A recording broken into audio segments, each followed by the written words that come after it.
जिनको सौभाग्य मिला भगवती अंबा का पिता होने का, प्रजापति दक्ष महाराज सती जी के पिता हैं।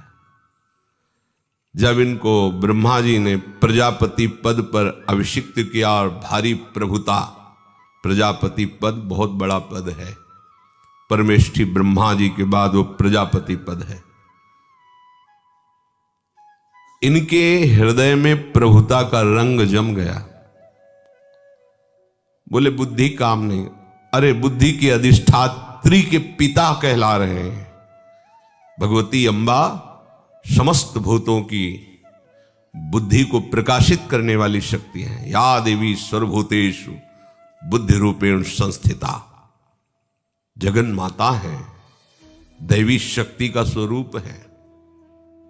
उनके पिता हैं महाराज दक्ष। जब सभा लगी हुई थी, भगवान ब्रह्मा जी, भगवान महादेव जी और सब बड़े बड़े ब्रह्म ऋषि सब, प्रजापति पद बड़ा पद है। जे ही महाराज दक्ष पधारे सब खड़े हो गए, पद का सम्मान किया जाता है। पर भगवान ब्रह्मा जी और भगवान महादेव जी नहीं खड़े हुए। दृष्टि गई, कौन ये बैठा कौन है? देखा चतुर्मुख भगवान ब्रह्मा जी, हाथ जोड़ के प्रणाम किया। सबकी तरफ दे, सब हाथ जोड़े खड़े। महादेव जी की तरफ देखा, वो देख भी नहीं रहे। हर समय वो अपने स्वरूप में स्थित रहते हैं। कोई साधक थोड़ी है, स्वरूप ही है, मूर्तिमान स्वरूप, ज्ञान के, वैराग्य के, भक्ति के आचार्य हैं। वैष्णवानाम यथा शंभु, अगर वैष्णव में तो आचार्य हैं भगवान शंकर, ज्ञानियों में तो ज्ञान समुद्र, वंदे बोधमयम नित्यम गुरुम शंकर रूपिणम। दृष्टि गई तो कहा, अरे ये शिव उच्छृंखल कब से हो गए? मेरे बेटे के समान है। मैंने अपनी कमलनयनी पुत्री को दिया तो बेटे के ही समान तो है। ये इतना भी ज्ञान नहीं रखता कि मेरे आने पर इसको खड़ा होना चाहिए। सब ऋषिजन आश्चर्यचकित हो गए कि ये दक्ष नहीं जानते इनको, इनकी महिमा को नहीं जानते हैं, पर बोल कैसे रहे ये? बोले ये है प्रभुता। प्रजापति पद पर अभिषिक्त हुए हैं, ये प्रभुता बोल रहे। ये मरकट के नेत्र वाला कभी योग्य नहीं था, अपनी कमल नयन सुकुमारी पुत्री को दिया। इतनी भी मर्यादा नहीं रखता खड़े होकर के हमारा सम्मान करे। इसको तो चाहिए कि आकर पैर छूना चाहिए, मेरे पुत्र के समान है। सभा में भगवान के पार्षद रोके, महाराज भगवान शिव को कोई फर्क नहीं, सुनेंगे। अपनी आप वाणी को संभालिए, आप किसके प्रति बोल रहे हैं? नंदीश्वर आदि बड़े बड़े सब महान ज्ञान समुद्र, वैभव समुद्र, ईश्वर समुद्र हैं ये सब। पार्षद कोई साधारण थोड़े। आप अपनी वाणी को संभालिए। हमारे स्वामी के प्रति कैसे आप बोल रहे हैं? माना आप ससुर हैं, पर ऐसे वचन नहीं बोलना आपको। फिर जो शुरू हुआ श्राप और बड़ा हाहाकार, आखिरकार चरण रख के छाती में गर्दन उखाड़ी थी मरोड़ करके। काटी तो नहीं गई गर्दन, क्योंकि कट नहीं सकती थी, मंत्रों से अभिषिक्त थे। जब यज्ञ में विध्वंस हुआ तो वीरभद्र जी ने इनके छाती पे लात रख करके गर्दन पकड़ के मरोड़ करके, जैसे नारियल स्वाह किया जाता है, ऐसे स्वाह किया। ये प्रभुता बड़ी विचित्र है। माया का जो प्रभाव है वो बच सकता है तो केवल हरिदासत्व से बच सकता है, नहीं ये प्रभुता अपना प्रभाव दिखा देती है। सबसे पहला प्रभाव होता है इंद्रियों का संयम छूट जाता है। दूसरा प्रभाव होता है अहंकार बढ़ जाता है, तो किससे कैसा बर्ताव करना चाहिए वो भूल जाता है। जब और रंग बढ़ता है प्रभुता को, तो अपने को माया का स्वामी समझने लगता है। भगवान समझने लगता है, अपने को अवतार मानने लगता है कि मैं सबसे विशिष्ट हूं, मैं सबका स्वामी हूं। बस गया, ऐसे गर्त में गिरेगा कि पता नहीं किस कल्प में अवसर मिलेगा उठने का, किस कल्प में, जन्म में नहीं, पता नहीं किस कल्प में अवसर मिलेगा। इसलिए कह रहे हैं श्री ध्रुवदास जी महाराज कि इस मार्ग में चलने वाले उपासक को प्रभुता संपत्ति के भय मन इंद्रिन बस होई, परम धीर बिनु कैसे हूं राखी सके नहीं कोई। जब प्रभुता और संपत्ति आती है तो मन इंद्री के अधीन हो जाता है, इंद्री विषयों के अधीन हो जाती है। यही घोर पतन है उपासक का। कोई बड़ा धीर, परम धीर वही है जो प्रभु के चरणारविंद का विस्मरण न होने दे। कहीं भी कोई भी उस उपासक को पराजय का मुख नहीं दिखा सकता जो प्रभु के चरणों का आश्रय लेकर भजन परायण है। कहीं भी, कोई भी, कभी भी नहीं। इसीलिए परम ज्ञानी होते हुए, जीवन मुक्त होते हुए, समस्त जगत के बंदनी सनक सनंदन सनातन सनत कुमार, ये चारों ब्रह्म ऋषि पूर्वज हैं, संपूर्ण सृष्टि के पूर्वज हैं। हर समय हरिशरणम हरिशरणम हरिशरणम, क्योंकि एक केवल हरिशरण ही है जो इस दुरंत माया से बचा सकती है। कोई धीर पुरुष, धीर माने जो भगवान के चरणों का चिंतन नहीं छोड़ता, सबसे बड़ा धीर वही होता है। धैर्य कहां से आता है? हरि के चरणों से। वही धैर्यवान कभी भी, कहीं भी, कोई भी ऐसा वस्तु, विषय, पदार्थ, पद नहीं है जो उसे भ्रष्ट कर सके। कोई नहीं। हरि विस्मरण हुआ तो कोई कितना भी बड़ा तपस्वी हो, ज्ञानी हो, ध्यानी हो, धैर्यवान हो, गया वो। बहुत विचार करके हनुमान जी महाराज कह रहे हैं, का हनुमंत विपत्ति प्रभु सोई, जब तो सुमिरन भजन न हुई। जहां आपका सुमिरन और भजन छूटा, बस विपत्ति घेर लेगी। बहुत ज्ञानी नाम अग्रगण्यम है, तब वो विचार करके कह रहे हैं, ऐसे नहीं कह रहे।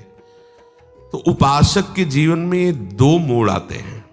एक बहुत ही प्रतिकूल आता है, हद हो गई, ऐसा प्रतिकूल आता है, हद हो गई। शरीर, मन, बाह्य, कहीं कोई आधार नहीं नजर आ रहा। न मन साथ दे रहा है, न तन साथ दे रहा है, न कोई जन साथ दे रहा। प्रतिकूलता ही प्रतिकूलता। उस समय धैर्यवान केवल प्रभु के चरणों का आश्रय, के वही बच सकता है, केवल प्रभु के चरणों का। हरि है ना, उनका विधान है, जैसा है हम सब कुछ सहेंगे पर कुछ नहीं बोलेंगे, ना आपसे न किसी से, आपसे अपने आराध्य देव से भी नहीं। आप जो कर रहे हो हमारे मंगल के लिए कर रहे हो। शांत, भारी प्रभुता, भारी संपत्ति नहीं। अंदर से वो अपने स्वरूप को जानता है, मैं कौन हूं, किसका हूं। बस इस मायाकृत प्रभुता का जो स्वामी बना वो परास्त हो गया, और जो सेवक बना कभी परास्त नहीं हो सकता। जो हरिदासत्व से युक्त है उसे कोई भी परास्त नहीं कर सकता। वही परम धीर है। और जहां हरिदासत्व हुआ तो परास्त क्यों नहीं हो सकता? बोले क्योंकि उसका हृदय सरस बना रहता है। शुष्क हृदय पर माया का प्रभाव पड़ता है। परतहि प्रेम प्रवाह में रहत सरस दिन चीत, दुख सुख संपत्ति विपत्ति के तृण सम पैयत कित। एक उपाय बताया है, जब आप भगवद आश्रित, आराध्य देव के आश्रित रहेंगे तो दोनों स्थिति में आपका चित्त द्रवित रहेगा। भारी प्रतिकूलता है तो एकांत में प्रभु की तरफ देख करके द्रवित हृदय से, नाथ वास्तविक आपके सिवा मेरा कोई नहीं है, बस वो द्रवित हृदय हो रहा, प्रभु आप दीन बंधु पतित पावन अनाथों के स्वामी हो, नाथ आपके सिवा कोई नहीं। हृदय द्रवित हो रहा है, कोई प्रभाव नहीं। प्रतिकूलता का वो प्रभाव उसे कहते हैं, भगवत विस्मरण करा दे उसे प्रभाव कहते हैं। माया का प्रभाव तभी जानना चाहिए कि हमारे ऊपर है जब भगवत विस्मरण हो जाए। भगवत स्मरण है तो माया का प्रभाव नहीं, भक्ति का प्रभाव है। चाहे जितनी माया घेर ले, लेकिन भगवत स्मरण नहीं छूटा, कोई प्रभाव नहीं पड़ा। चाहे वो विपत्ति रूप में आवे, संपत्ति ढेर सारा वैभव, अब प्रभु की सेवा में मगन, संतों की सेवा में मगन, चराचर जीव को सुख पहुंचाने की चेष्टा में मगन, स्वामी नहीं बना, सेवक बना, हृदय द्रवित हो रहा है। देखो कभी किसी भूखे को अपनी थाल का भोजन पवा के देखो, कभी कोई सर्दी में कांप रहा हो, अपना शाल उतार कर उसको उड़ा के देखो, अपनी रजाई उसको उड़ा दो, फिर देखो आपका हृदय कैसा होता है, सरस हो जाएगा, द्रवित हो जाएगा। और एक ऐसी शीतलता जो किसी भी संपत्ति से नहीं प्राप्त होती, वो आपको प्राप्त होगी। फिर जो चराचर जगत के सेवक भाव को हृदय में स्वीकार कर चुका है, सब हमारे आराध्य देव है, तो उस पर संपत्ति का प्रभाव नहीं पड़ा। संपत्ति का प्रभाव स्वामी बनने पे है, सेवक पर नहीं पड़ता। अगर सेवक दृढ़ भाव रहा तो संपत्ति का प्रभाव नहीं पड़ा, और अगर स्वामी भाव बन गया, मद आ गया, तो फिर वो प्रभुता तुम्हारे हृदय को मलिन कर देगी। मन और इंद्रियां विषयों में आसक्त होकर विचरने लगेंगे। दुख सुख संपत्ति विपत्ति समान हो जाता है उसके हृदय में। जो भगवद आश्रय लिए है उसका चित्त द्रवित रहता है, इसलिए इन बाहरी बातों का कोई प्रभाव नहीं पड़ता। यदि आप इसी जन्म में भगवत प्राप्ति करना चाहते हैं और अपने आराध्य देव के ही सुख में निमग्न होना चाहते हैं, तो ध्रुवदास जी सावधानी वर्णन कर रहे हैं। भक्तनि सो अभिमान प्रभुता भय न कीजिए, मन बच निश्चय जान इहि सम नहीं अपराध कछु।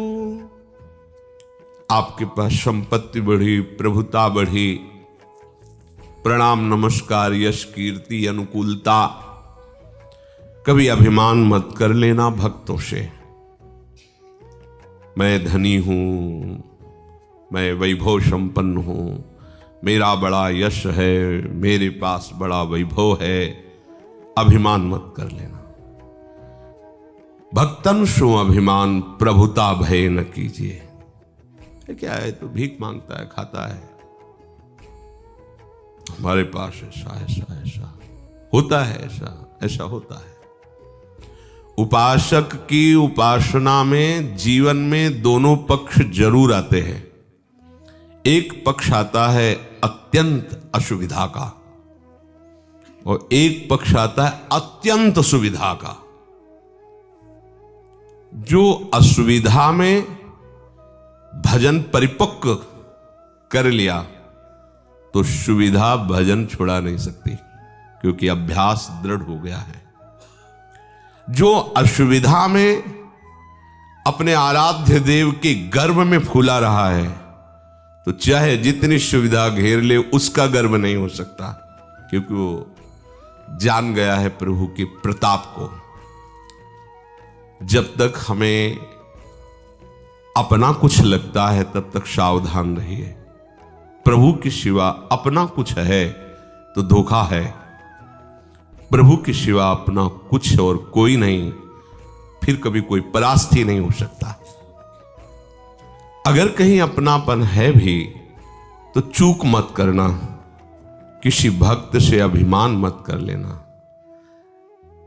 जैसे कभी कभी ऐसे मूढ़ बुद्धि वालों की वाणी को सुना है, वो भक्तों को बहुत हल्के से ले लेते हैं। क्या है, भीख मांगते हैं, खाते हैं, 2-4 बार राधा राधा बोलते होंगे, और क्या है।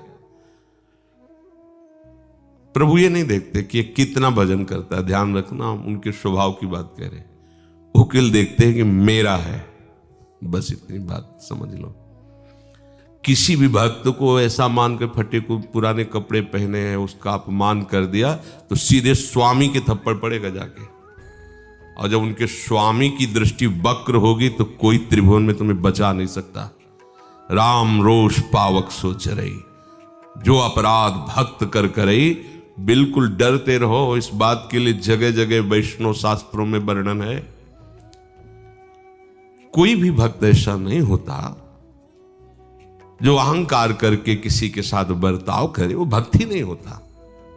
और जो भक्त होता है उसमें दैन्यता प्रधान होती है, और उस दैन्यता प्रधान भक्त के साथ आप अपने गर्व का आश्रय लेकर उसको आप कटुवचन बोले, धक्का मार दें या हे दृष्टि से, और वो आगे आगे जा रहे हैं।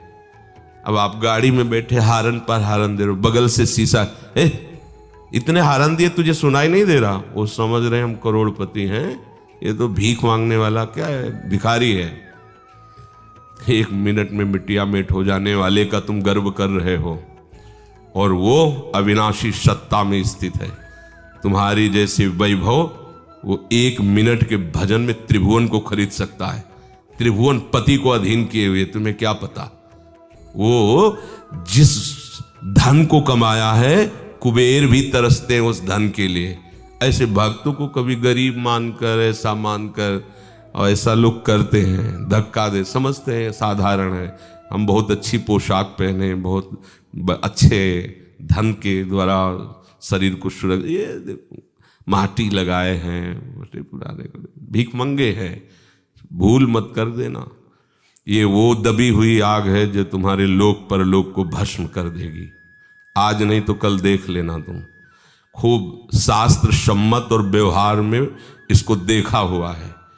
जिन्होंने, कुछ संतों का स्वभाव होता है, हृदय बड़ा सरस होता है पर वाणी बड़ी रुक्ष होती है, ऐसे देखा है।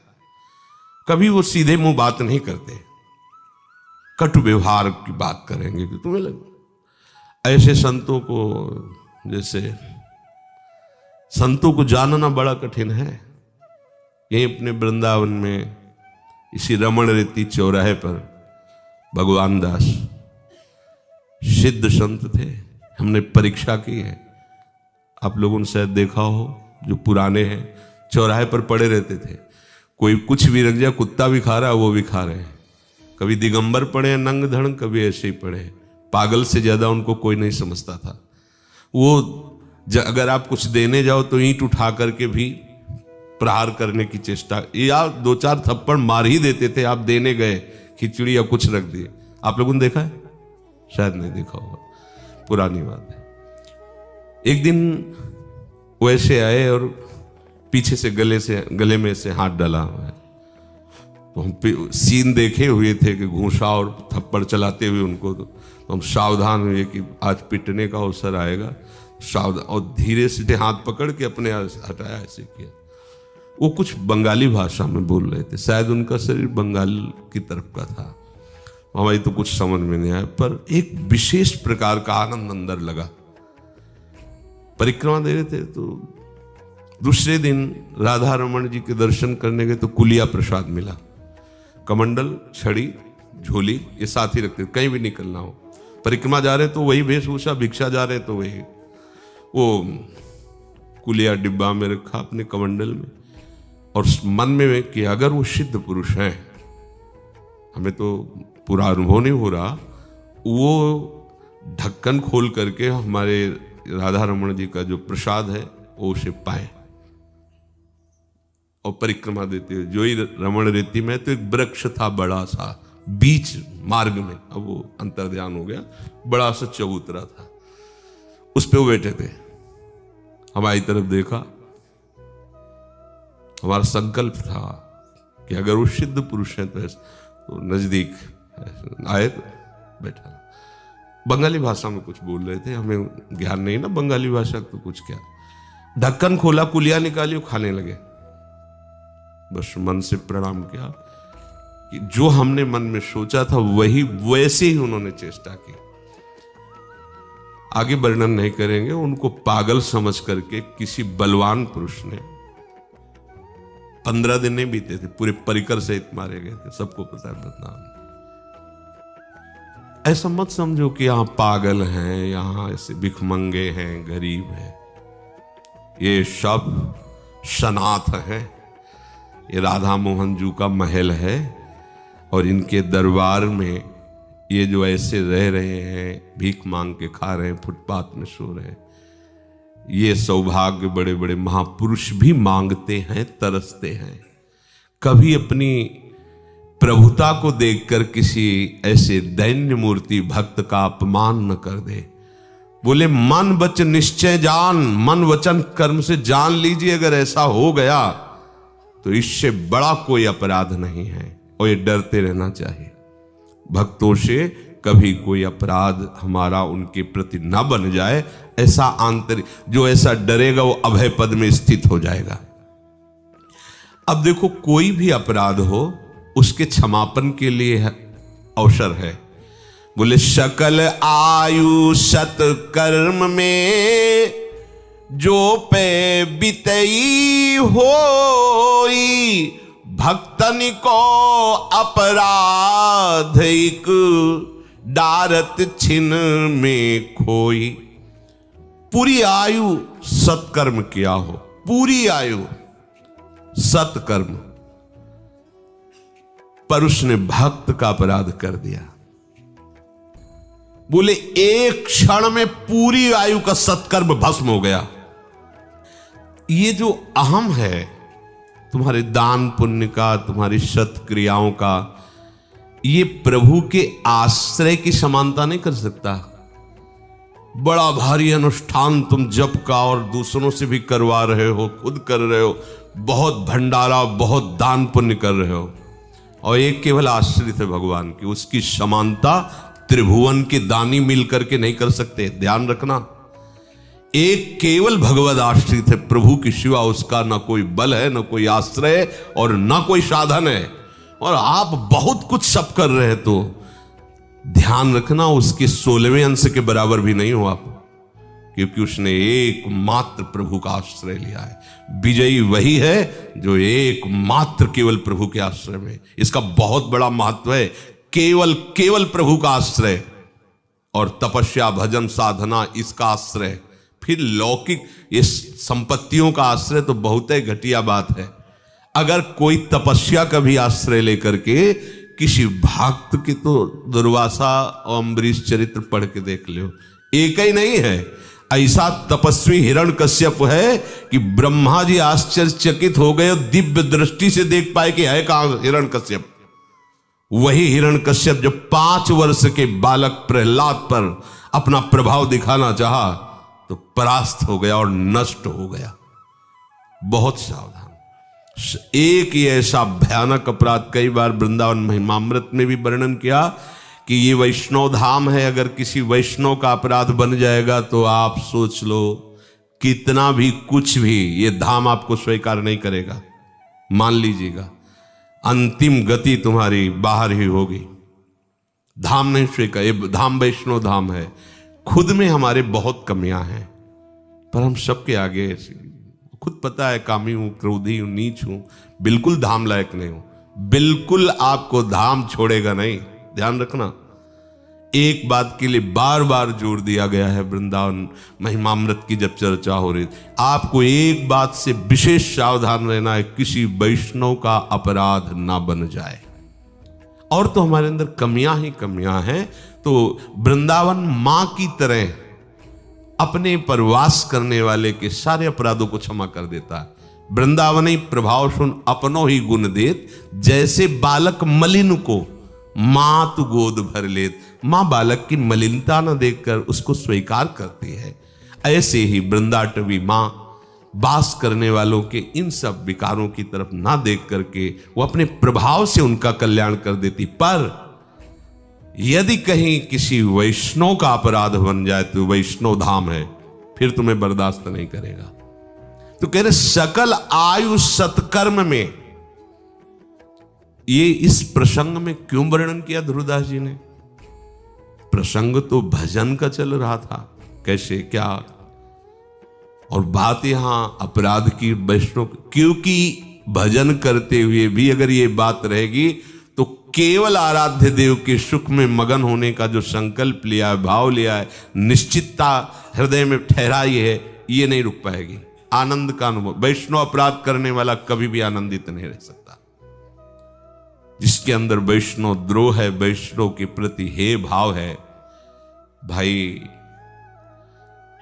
मधुकर शाह जी वैष्णव को देखते ही साष्टांग प्रणाम करते, नमस्कार करते। उपहास करने वालों ने एक गधे को 12 तिलक बड़े बड़े बनाए, कंठी डाल दी तुलसी की, और वो अपने ठाकुर सेवा से समय से जब निकलते थे तो बाहर अगर कोई वैष्णव मिला तो परिक्रमा करते, प्रणाम करते थे। तो उपहास करने के लिए गधा को खड़ा कर दिया, वैष्णव तिलक कंठी। मधुकर शाह जी निकले, 4 परिक्रमा की, साष्टांग दंडवत की, और उसके चरणों के पास की रज लेके ऐसे माथे पे लगाई। तो जो उपहास करने वाले थे बोले देखो गधे वैष्णव की पूजा कर रहे हैं। बोले हमें गर्व है, जिसके राज्य में गधा भी वैष्णव है तो औरों की तो बात ही जाने दो। बोले मुझे गर्व है इस बात का कि जिसके राज्य में गधा भी वैष्णव बना हुआ है तो उसके यहां मनुष्य शरीर वाले कैसे होंगे।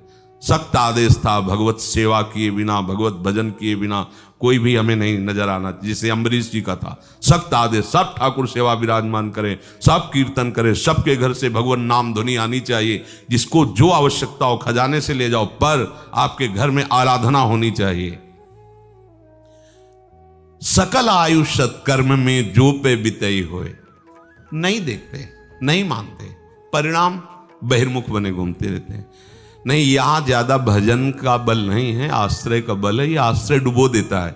यहां फिर स्वार्थ आपने भजन गए फिर बाँ, यहां तो ऐसे सहज में रो पड़ोगे, ऐसा धाम है। ऐसे ही हृदय में आनंद की उफान आने लगेगी। ये प्रेम धाम वृंदा विपिन है। पर आ क्यों नहीं रहा? क्योंकि ये हमारी वृत्ति बहुत गंदी है। किसी भी व्यक्ति को देखकर उसमें दोष देखना, उसके दोष वर्णन करना, उसको ये माना है ठीक नहीं चल, तुम ठीक चल रहे हो, क्या देख रहे हो, क्या सुन रहे हो, क्या बोल रहे हो, यह वृंदावन वास का स्वरूप, यह भक्ति का स्वरूप। परदोष दर्शन, परदोष वर्णन, परदोष चिंतन, ये तो हमारे मार्ग का बहुत बड़ा विघ्न है। हमें उसमें प्रभु देखना है या दोष दर्शन करना है। और सकल अघ मुचन को नाम उपाय है नीक, भक्त द्रोह को जतन नहीं, होत वज्र की लीक। और समस्त अपराध बन जाए, पाप बन जाए, उसके मोचन के लिए नाम भगवान बहुत ही सामर्थ्यशाली है। गलती हो गई हमसे, अंदर से पश्चाताप करते हुए नाम का आश्रय लिए, सब पाप नष्ट हो जाएंगे। पर इसका प्रयोग इसलिए नहीं करना कि हम रोज पाप करें और नाम जप कर लें, नहीं। हम गलती हो गई, चूक हो गई, विवशतावश कोई हमसे पाप बन गया तो हमें और कोई प्रायश्चित करने की जरूरत नहीं है। हमें नाम के ही बल से भगवत प्राप्ति हो जाएगी, निष्पापता की स्थिति आ जाएगी, पाप प्रवृत्ति का नाश हो जाएगा। पर बोले भक्त द्रोह को जतन नहीं। नाम जापक वैष्णव के प्रति यदि अपराध बन गया, द्रोह बन गया, तो फिर ये नाम भी नहीं मिटा पाएगा। ये नाम नहीं, भक्त द्रोह को नाम नहीं मिटाता। क्योंकि जो नाम का आश्रय लिए हैं, नाम का जप करते हैं, नाम ही जिनका जीवन है, अगर ऐसे भक्तों का अपराध बन गया तो फिर क्या होगा? फिर नाम तुम्हारी रक्षा थोड़ी करेगा। भक्त द्रोह को जतन नहीं, होत वज्र की लीक। वज्र की लीक अर्थात भोगना ही पड़ेगा तुम्हें, या वो भक्त माफ कर दे या फिर तुम्हें दंड भोगना पड़ेगा। सूरदास जी ने भी पद में कहा है भगवान की वाणी का कि कोई मेरे चरण पूजे और गले में छुरी चलावे तो कैसा, ऐसे ही कोई मेरा नाम जप करे, मेरी पूजा करे, मेरे भक्त से द्रोह करे तो ऐसा। बोले नाम जपते हुए भी उसे जमपुर में जाना पड़ेगा और कष्ट भोगना पड़ेगा, दंड भोगना पड़ेगा यदि मेरे भक्त का अपराध करता है, भक्ति की निंदा करता है। अब इसमें एक सावधानी, कोई अपने को वैष्णव साबित करके और आपके साथ भागवत धर्म के विरुद्ध व्यवहार करे कि हम तो वैष्णव, अपराध लगेगा, हमसे बोल नहीं सकते तुम, नहीं, कभी वैष्णव ऐसा नहीं होता। वो अत्यंत दैन्य होता है। जैसे तुम डरते हो वैसे वो भी डरता है कि हमसे कोई गलती न हो जाए, मेरे प्यारे के विरुद्ध कोई आचरण न हो जाए। वो शब में अपने प्यारे को देखता है। वो वैष्णव कैसे अभद्र व्यवहार कैसे कर सकता है? दूरी बना कर रखना है। वैष्णव है, भेष में है, प्रणाम है, लेकिन व्यवहार शास्त्र प्रमाणित नहीं है। व्यवहार वैष्णव आचरण के विरुद्ध है तो हम दरवाजा नहीं खोलेंगे, बात नहीं करेंगे, नहीं, सिटकी नहीं लगाई चल, गाली भी नहीं देंगे, पर व्यवहार भी नहीं करेंगे। कभी पास बैठने नहीं देंगे, कभी पास बैठेंगे नहीं। समझ लो, ये कोई अपराध नहीं। मानो आप इतना इस बात को ना समझ पाए क्या वो अभद्र व्यवहार कर रहा है, वैष्णव है। वैष्णव के द्वारा साधुते होए न कारज हानि, नहीं, संत जो होते हैं, भगवत भक्त जो होते हैं, सबका मंगल होता है। वो कभी किसी का अमंगल नहीं कर सकते, अहित नहीं कर सकते। तो हमें जहां ऐसा लगे कि वैष्णव धर्म के सहारे से धर्म का नाश किया जाता है, हमें दूरी बनानी चाहिए। निंदा न करो, अपमान न करो। सबको भगवान ने इतनी बुद्धि दी कि पहले ही दर्शन में, पहले ही संभाषण में आपको पता चल जाएगा। इतनी बुद्धि तो दी है, हित अहित तो पशु भी पहचानता है। माला लेकर जिसे धाम में जब करते हुए डोल रहे तो मोर नाच रहा, पक्षी बैठे खा रहे, उनको कोई परेशानी। और जरा से दूसरा कोई एकदम निकले तो भर भर आके उड़ जाते। उनको भी पता है, हित अहित पता है। अपने सबके पास ऐसी भागवतिक दृष्टि है कि आदमी गलत दृष्टि से देख रहा है या सही दृष्टि से देख रहा है। ये गलत ढंग से छू रहा है या सही ढंग से छू रहा है। ये गलत ढंग से वार्ता कर रहा है या सही। ये सबके है, क्योंकि भगवान सबके हृदय में बैठे हैं। वो अंदर के भगवान कह रहे हैं इससे बात नहीं करना, इससे मिलना नहीं, इससे बोलना नहीं, प्रणाम, बस ना दरवाजा खोलना ना बैठना है। अगर बैठ चुका है तो हाथ जोड़ करके पधारिए आप, हमें ठाकुर सेवा है, हमें अपना भजन, और कृपा करके कभी आइएगा नहीं। भाषा यही होनी चाहिए, और कृपा करके दोबारा कभी आइएगा नहीं, प्रणाम। ऐसा कोई अपराध इसमें नहीं है, समझ रहे हो? अपराध का तात्पर्य होता है धर्म विरुद्ध व्यवहार उनसे करना। अब आपके दरवाजे में कोई भिक्षुक है, वैष्णव भेष में है, राधे श्याम, क्या है, हमारे कमा जा करके 500 रुपया मिलते हैं लेबरी में, चल दिया मांगने। ऐसा नहीं, मत बोलो ऐसा। वो जो कमाई कर रहे हैं वो 500 रुपए वाली नहीं है। सब ऐसे नहीं होते, उनमें से कुछ ऐसे जैसे कि आटा मांग लिया, उसको बेच लिया, फिर ऐसे कुछ ऐसे हैं जो आटा मांग करके रख लिया, 1 महीने भजन किया उसी से, फिर अगली बार मांगने गए। तो आप अगर एक ही राशि में सबके साथ व्यवहार करेंगे तो ठीक नहीं रहेगा। अगर आपको संशय नहीं देना है तो आप राधे श्याम बोल दीजिए, बस वो समझ जाएंगे। राधे श्याम, जो सच्चे भगवत मार्ग के पथिक होते हैं दोबारा आवाज नहीं देते। राधे श्याम, एक आवाज मारी, 1 मिनट रुके, आगे बढ़े।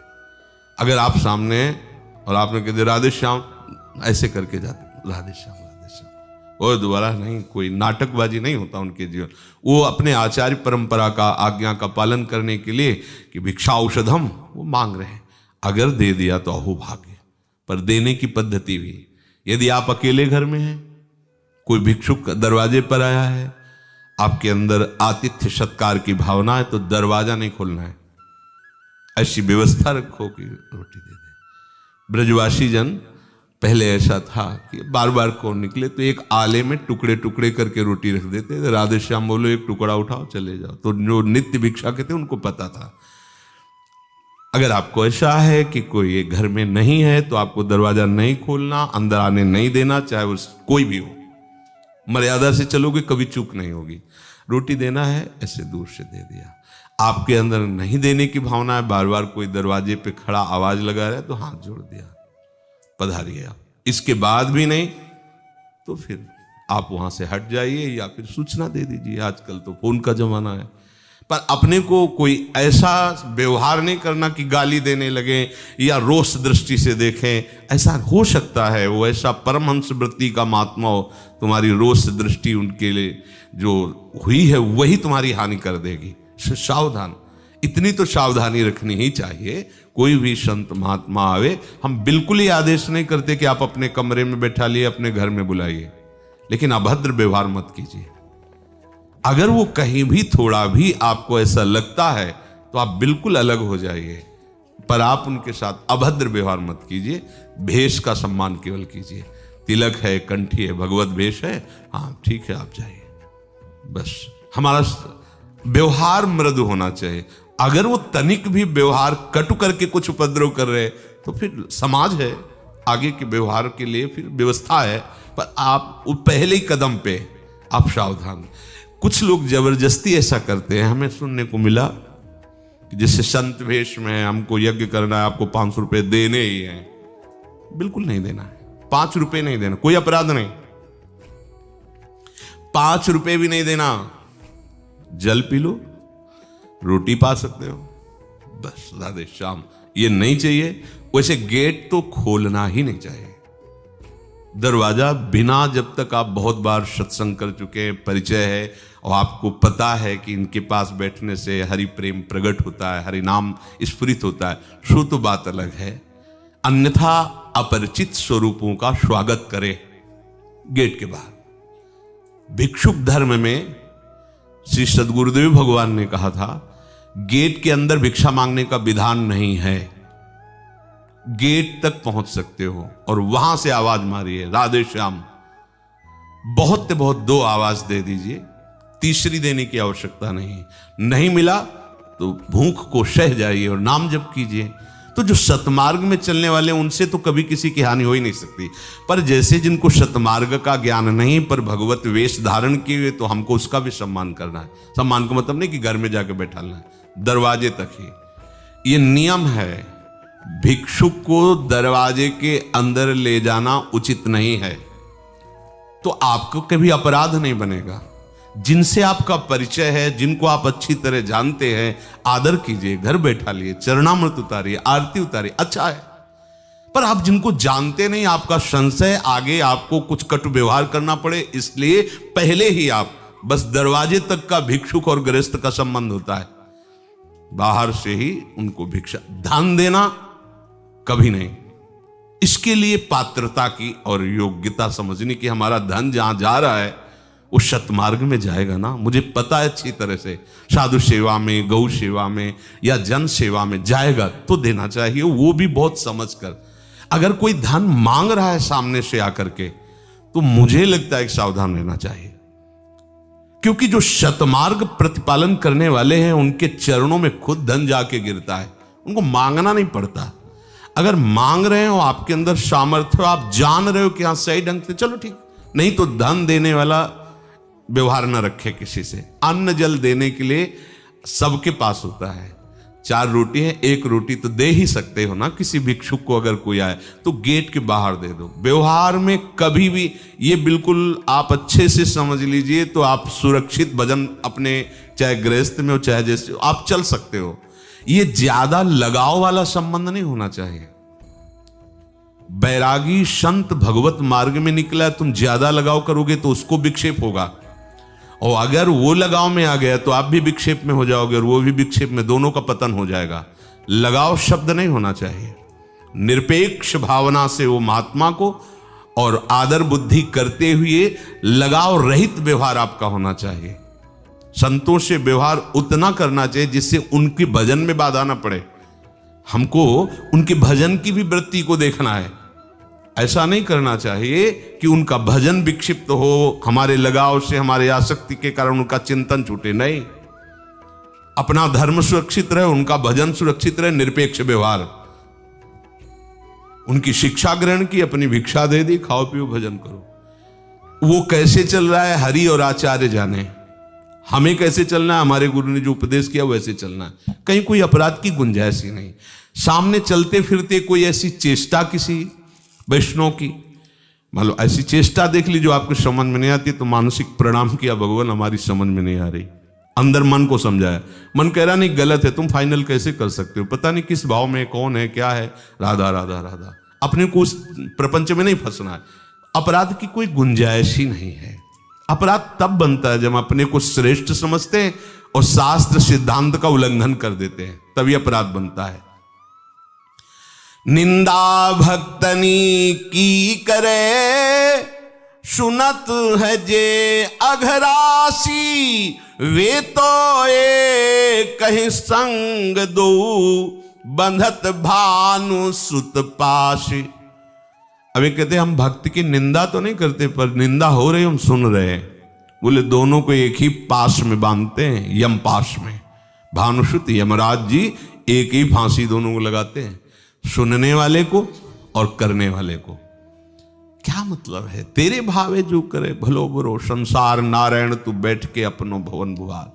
देखो एक बात अच्छे से समझ लीजिए, ये अंताकरण भगवान की माया से ऐसा रचा हुआ है, पूरे जीवन भर युद्ध करते व्यतीत होता है उपासक का। आप भी उपासना के मार्ग में हो, थोड़ा झांक के देखो कैसा होता है हृदय। एक क्षण तो लगता है बढ़िया चल रहा है भजन, दूसरी क्षण विषय चिंतन कर रहा है, तीसरी क्षण हट करके गलत काम के लिए राजी हो रहा है। कितनी विषमता अंदर है। हो सकता है कभी किसी से चूक हो सकती है।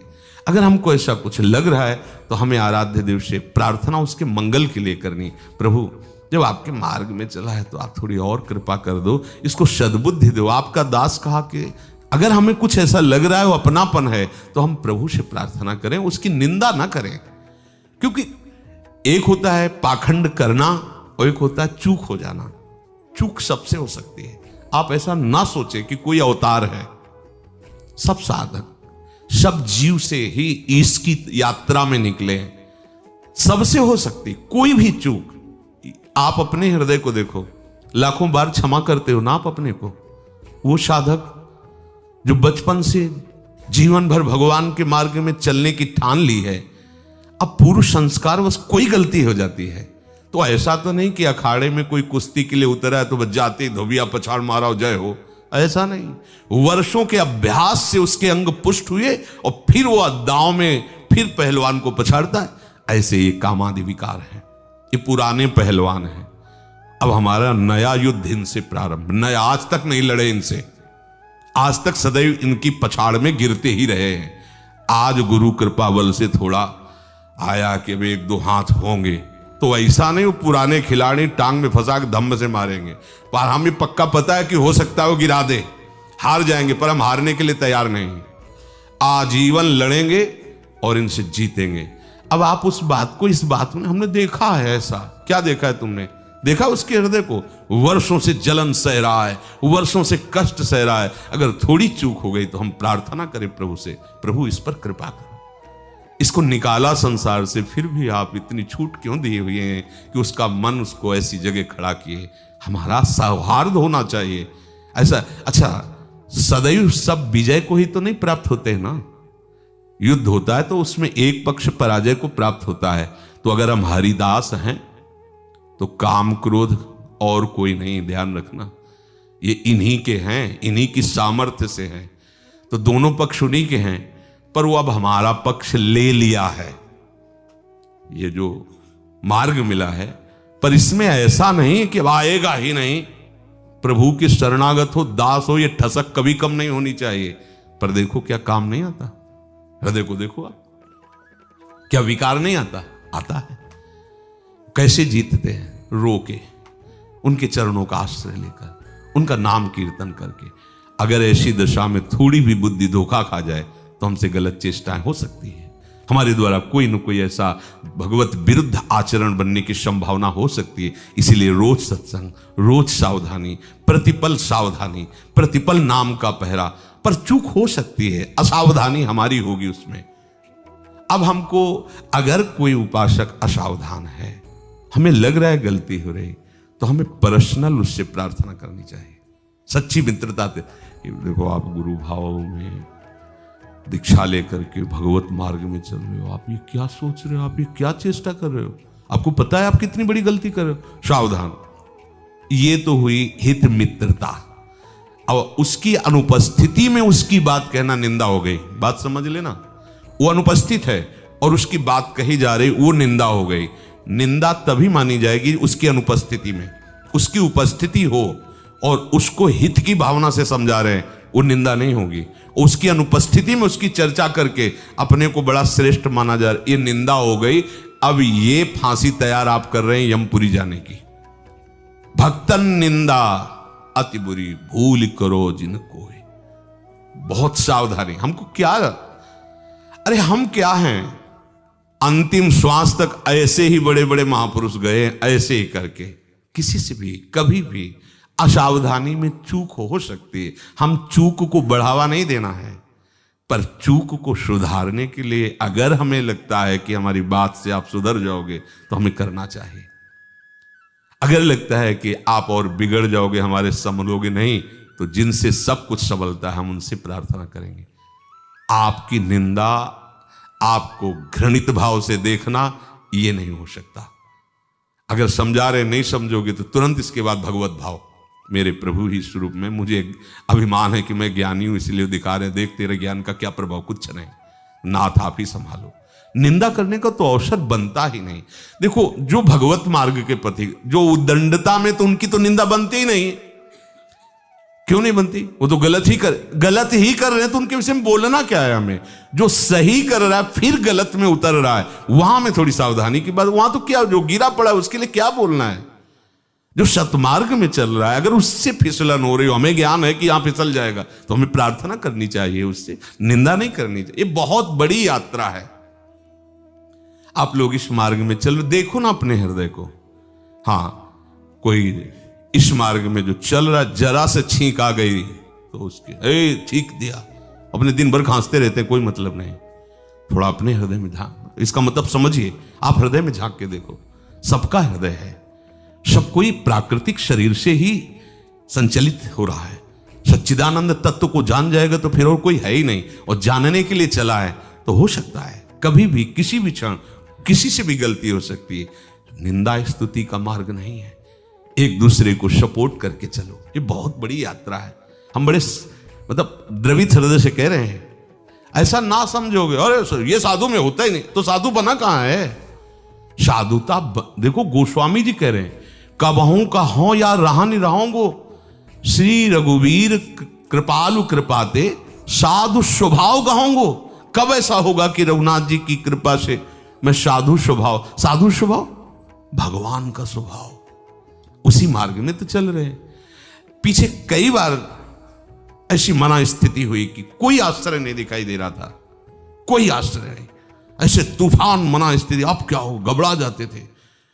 गंगा जी में बैठ करके किनारे उनसे प्रार्थना कर, क्या क्या करूं, कौन सा व्रत रहूं, कौन सी क्रिया करूं, कौन सा तप करूं जिससे ये विकार नष्ट हो जाए। रोए हैं, हे गंगा मैया, कौन सी का क्या वृत्ति धारण करूं, परेशान हो जाते थे।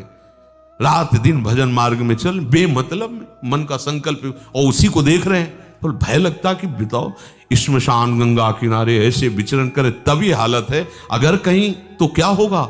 ये तो बिल्कुल मना स्थिति तो एकदम बिगड़ी हुई है। और ये 1 2 4 साल साधन की बात नहीं करे, 10 वर्ष साधन में ये स्थिति रही। 10 वर्ष साधन चल रहा है, पर विपक्ष जोरदार है। अब लाडली जी की कृपा और साधन की कृपा में बड़ा अंतर है। ये चाहे तो एक क्षण में घोर विषयी को महात्मा बना दे, ये चाहे घोर विषयी को, वैश्यागामी को महान, हिंसक को महान, ये इनका खेल है। इसीलिए इन्हीं के आश्रित रहो, इनकी कृपा को जो होते रहो। किसी की भी निंदा करने का अधिकार तुम्हारा नहीं है। कोई गलत आचरण सतमार्ग में चलने वाला कर रहा है तो हमें चाहिए कि एक दूसरे को प्रोत्साहन दे करके आगे बढ़ाएं, शास्त्र सम्मत बात उसके सामने रखे कि देखो आप इस बात से जांचना, आपकी गलती हो रही है, आप सुधारो। वो परमार्थ का पथिक चेत जाएगा, सावधान हो जाएगा।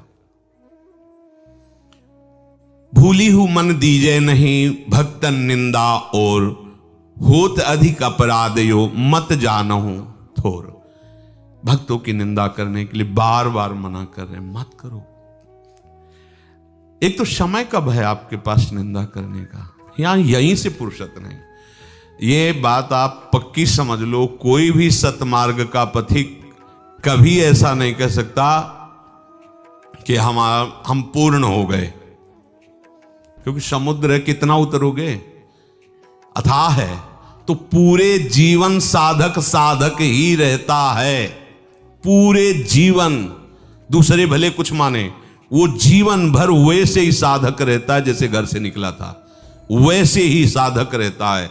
जब शरीर पूरा हो जाता है तब वो जो लीला, साधक साधक पूरे जीवन रहता है, क्योंकि वो अथाह ज्ञान समुद्र है, नया नया ज्ञान। तो उसको लगता है ये तो हमें पता ही नहीं था, ये स्थिति तो हमें पता ही नहीं थी, ये बात तो हमें पता ही। तो रोज नई नई बात तो पता चल रही, तो साधक ही तो है। शिष्य जीवन भर शिष्य रहता है, सेवक जीवन भर सेवक रहता है, तभी वो पूर्णता में स्थित रहता है।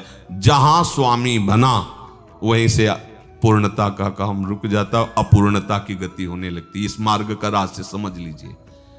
जीवन भर दैन्य सेवक और जीवन भर सावधान, कभी अभिमान न कर ले कि अब हम तो जो चाहें, नहीं नहीं, सावधान। तस्मात् शास्त्रम प्रमाणम ते, तुम्हारा जीवन का एक एक क्षण शास्त्र प्रमाणित होना। जब हम अपने जीवन में लगे हुए तो दूसरे के जीवन की जीवनी पढ़ने का समय कहाँ, कि वो गंदा बोल रहा है, गंदा कर रहा है, गंदा चल रहा है, हमारे पास समय कहाँ है। हमें अपने प्रिया प्रीतम से फुर्सत नहीं, तो दूसरे की तरफ बात करने का समय। अच्छा, अगर कभी ऐसा दृश्य अचानक देख लेते हैं तो त्रिगुणात्मिका माया का खेल है, प्रणाम करो, आगे बढ़ो। तुम्हें उस पर ज्यादा सर्च करने की आवश्यकता नहीं, दिमाग लड़ा ऐसा क्यों नहीं, राधा राधा राधा छोड़ो, प्रणाम करो, आगे बढ़ो। बोले अगर यह गति मन की तुमने कर ली, भक्तन देखे अधिक ही आदर दीजिए प्रीति। आदर और प्रीति का तात्पर्य भाव से है, व्यवहार में मत ले जाना। व्यवहार में तो बहुत विचित्र है, व्यवहार में परमार्थ के पथिक को व्यवहार शून्य जीवन रखना चाहिए। वो देख ना पाओ कि आप उसे प्रणाम कर रहे हो। हाँ राधे श्याम, कहाँ रहते हो आप? अच्छा, कहाँ, ये नजदीक है कुटिया है, चलो चलते हैं। नहीं, कभी नहीं, बिल्कुल। कहाँ रहते हो? राधे श्याम। नहीं नहीं, कहाँ? राधे श्याम। हम राधे श्याम में ही रहते, राधे श्याम में ही जीते, राधे श्याम ही हमारा जीवन, राधे श्याम। नहीं, चले कुटिया आपकी? राधे श्याम। ना ना ना, हाँ बस राधे श्याम, राधा राधा राधा। जो हम कह रहे हैं मान लो। ये अगर आप व्यवहार शुरू कर दिए ना, तो ये आपके ऊपर सत्संग रंग नहीं लाएगा, ये उपासना रंग नहीं लाएगी। व्यवहार बहुत विषम है, और हमें जिस मार्ग में चलना है बहुत सम है, सुरक्षित है। किसी से कोई असंगोहम पुरुषा, चाहे स्त्री शरीर साधक हो चाहे पुरुष शरीर साधक हो, बस समाज में बैठे, सत्संग तो एक हैं, अलग हुए तो बिल्कुल एक है, बिल्कुल अलग है। असंगोहम एकोहम, दूसरा नहीं। आप कमरे में भले 4 साधक रह रहे हो, लेकिन आप बिल्कुल अकेले होने चाहिए। ना मित्रता, ना शत्रुता, ना उधर देख। बैठे हैं तो अपने स्वरूप में बैठे हैं, अपने चिंतन में बैठे। वो क्या कर रहा है हमें मतलब नहीं है। बिल्कुल ऐसा सिद्धांत जब तक नहीं अपनाओगे तब तक फिर कमरे से भी अकेले कमरे में ना बाहर निकलोगे, प्रपंच देखोगे। देखो ये साधु कैसा सोचता है, ऐसा करता है, ऐसा, तुम्हारा हृदय गंदा हो रहा है। भैया आए हैं, बड़ी मुश्किल से सफाई होती है इसकी, हृदय की सफाई बड़ी मुश्किल से होती है। इसके लिए कोई साबुन काम नहीं करता। सत्संग रूपी साबुन और सावधानी रूपी जल डालते रहो तो ये साफ हो जाएगा। और साफ होने में बहुत समय लगता है, गंदा होने में 1 मिनट काफी है। और हम लोग कैसे बोले 8 घंटा भजन किया है, 10 मिनट थोड़ी देर। यहां कह रहे सकल आयु सत्कर्म में जो पे बितई होए, भक्तन को अपराधिक डारत छिन में खोए। हम सुना है पास जैसे हुए तो किसी की भी, क्योंकि भगवत चरणारविंद में निरंतर स्थिति बनी रहे बड़ा कठिन है। तो माना पाठ किया, साधन, जहां बाहर निकले तो मन अपनी खुराक खोजेगा, बिल्कुल असंग। इसलिए जीवन में ये सीखा है, कभी नहीं किसी से व्यवहार नहीं। देखो कोई आता है, आहा हाथ मिला होगा, हमारे दोस्त हैं, सबके दोस्त हैं और किसी के भी नहीं है। जीवन में ये अपने जीवन में लाना है, हमारा कोई शत्रु नहीं है, सबके हम दोस्त हैं भाव से, पर प्रगट में कोई हमसे हाथ मिलाने ना आ जाए। जीवन में ऐसा व्यवहार रखना चाहिए, निरपेक्ष, सामने हो मेरे भगवान हो, इसके बाद न तुम्हारी स्मृति और ना हमारा कोई आदर निमंत्रण नहीं, एकदम असंग। देर नहीं लगेगी, आप अपने लक्ष्य में डूब जाओगे। नहीं, ये बहुत होता है, ध्यान रखना। हम जान नहीं पाते, हमसे वो गलती हो जाती जो पूरे भजन में पोछा लगा देते, ढक दिया, आनंद की अनुभूति नहीं। अब हम विचरण घूम कर रहे हैं बहिर्मुख होकर विषयों के चिंतन में। ये धाम में सबसे बड़ी सावधानी की आवश्यकता है। कोई भी दोष किसी का आप देखोगे तो धाम है ये, तत्काल वो दोष आपके अंदर छा जाएगा, निकलना मुश्किल हो जाएगा। तो अपने को प्रभु के चरणों तक पहुंचाना, इसलिए ना किसी के दोष देखने, देख ले तो वर्णन नहीं करने। अगर वर्णन कर दिया तो वज्र की लीक है, भोगना पड़ेगा, उसी हालत में तुम पहुंच जाओगे। ये अनुभव करके देख लेना, उसी हम तो देख लिया है, उसी हालत में पहुंच जाओगे जिसके प्रति जो दोष दर्शन करोगे। धाम है यहां, तो अगर भजन कम भी होगा तो आप परमानंद में डूब जाओगे, अपराध भर न बने। तो अपने लोग जब भजन नहीं करते तो उस समय देखना राग द्वेष की वृत्ति से, ये बहुत खतरनाक है, इसीलिए आनंद नहीं आ रहा। हम और ज्यादा दूर नहीं जाते तो आपस में एक दूसरे के प्रति दोष दर्शन करते रहते हैं। नहीं, आपस में एक दूसरे को संत मानते हो आप? देखो विचार करके, दूसरा आपको संत मानता है, लेकिन आप आपस में एक दूसरे को संत मानते हो क्या? हो भाग्य, हमें संत समागम मिला है। ये संत नहीं तो और क्या है? घर परिवार छोड़कर भगवान के आश्रित होकर धाम वास कर रहे हैं। जितना प्रभु सामर्थ्य दे उतनी सेवा और नाम जप कर रहे हैं। जैसे प्रभु उनको रख रहे हैं वैसे वो राजी हैं, तो ये संत नहीं और क्या है?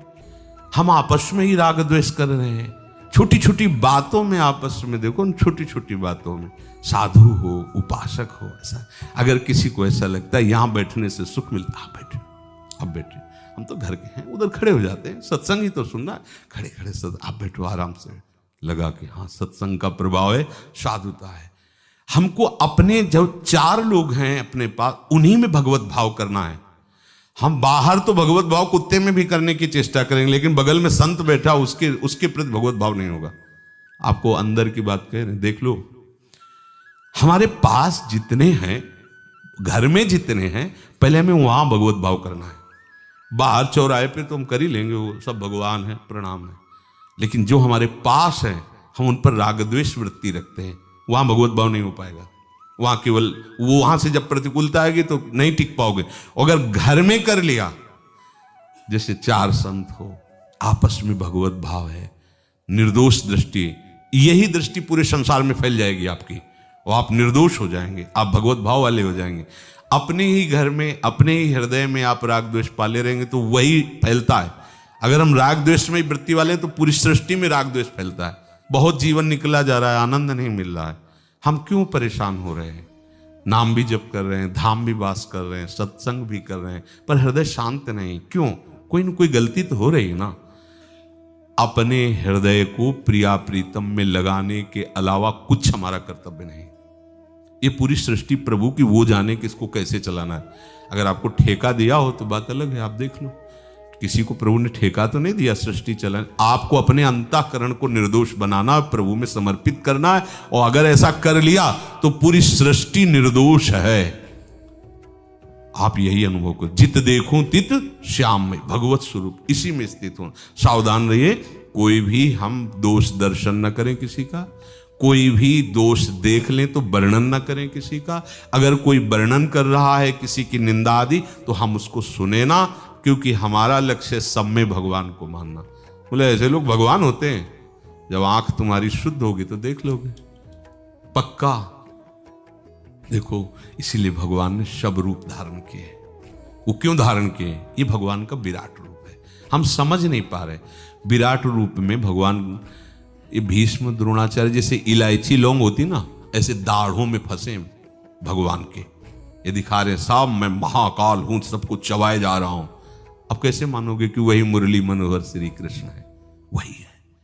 ये जो तमोगुण, रजोगुण, सतोगुण की लीला हो रही ना, एक जगह घोर राक्षसी लीला हो रही, एक जगह राजसी लीला हो रही, एक जगह सात्विक लीला हो रही, पर तीनों लीला उसी की हैं।